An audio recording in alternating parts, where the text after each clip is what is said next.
ঘটনাটো আমি ৰাতিপুৱা গম পালোঁ 6টা মানত আমি আহিলোঁ য'ত কাম কৰে তাতে ঘটনাটো আহি পেলাই চাইছোঁ যে তেখেতে মালিকজনে ক'লে যে কালি কিবা এটা পাথৰ লাগিছে বুলি ক'লে আমি কৈছোঁ অপাৰেশ্যন কৰিছোঁ বুলি ক'লে অপাৰেশ্যন চাইছোঁ আমি তেতিয়া গুলি নিচিনা আছিলে সেইটো সময়তে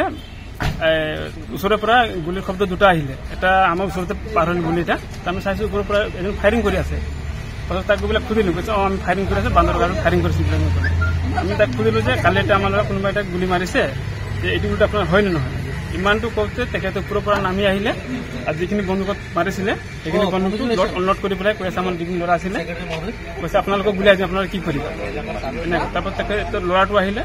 যিখিনি আমাৰ শ্ৰমিক তাত কাম কৰি আছিলে এখেত কৈ আছে তহঁতসকলক মই চাই ল'ম বুলি কৈ আছে